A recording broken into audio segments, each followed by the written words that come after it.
Si je te partage cette vidéo, c'est que je m'y suis reconnu. Après l'avoir regardée, je ne vois plus les choses comme avant.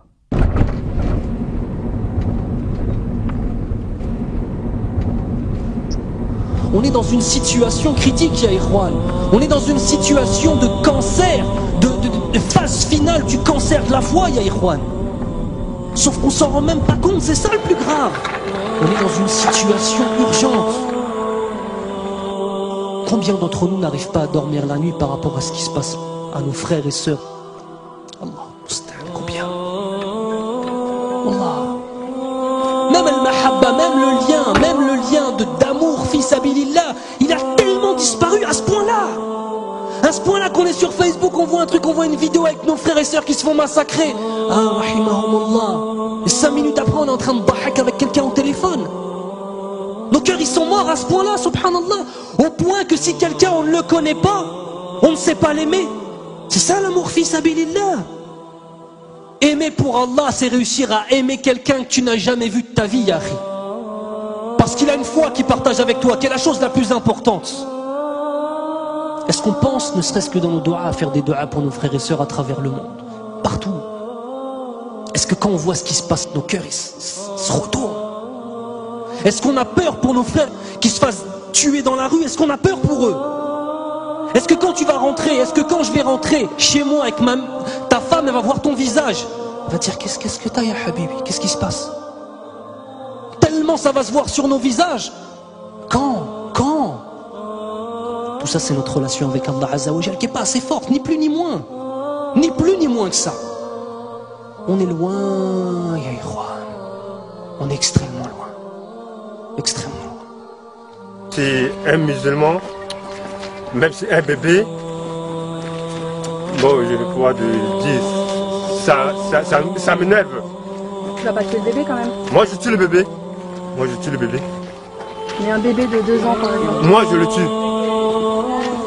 Mais 1 an, même si avec les femmes avec des grossesses, moi, je le tue.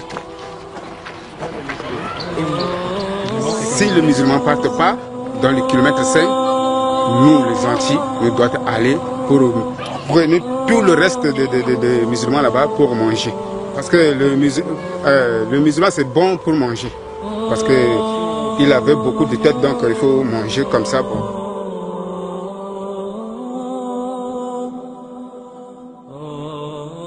Le corps brûlé, on coupe la tête, jeter.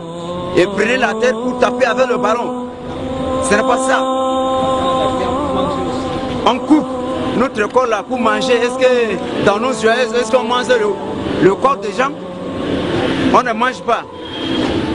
Ce sont les chiens qui mangent n'importe quoi. Mais nous les gens comme nous là, comme vous là, on ne peut pas manger notre chair. C'est grave pour nous. C'est comme ça. En tant que moi, là, j'ai tout subi.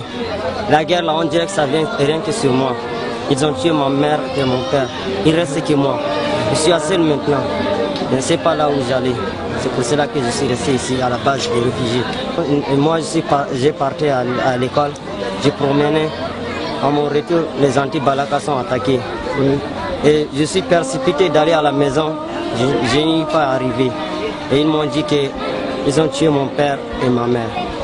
L'histoire d'un homme que j'ai rencontré ce matin au camp réfugié, il est en train de me raconter une histoire réelle qu'il a vécue sur le terrain. L'histoire c'est quoi? On a tué son fils, on l'a obligé de manger la chair de son propre fils. Il l'a mangé par obligation, mais ce dernier, il parlait en pleurant. Il me dit s'il pouvait pleurer avec du sang à lait, il le fera. Vraiment, et il a dit adieu à la viande. Lui, il va plus jamais manger de la chair, que ce soit la chair des animaux, comme poissons, etc. Il a juré de ne plus manger la viande parce qu'on l'a obligé de manger la chair de son fils, mes frères. C'est vraiment terrible. Ces gens-là, ce sont ceux qui nous aident ici à vivre. Sans eux, on serait déjà morts. Parce que les vivres ils nous amènent des vivres chaque fois. Nous mangeons grâce à eux une fois par jour. Mais ça ne nous dérange pas. L'essentiel c'est de vivre. Mais seulement, nous remercions beaucoup l'opinion internationale ainsi que les bienfaiteurs. Nos bienfaiteurs que vous êtes. Alors nous encourageons de continuer à agir de la même façon pour ne pas que nous mourions de faim. Parce que nous venons très loin.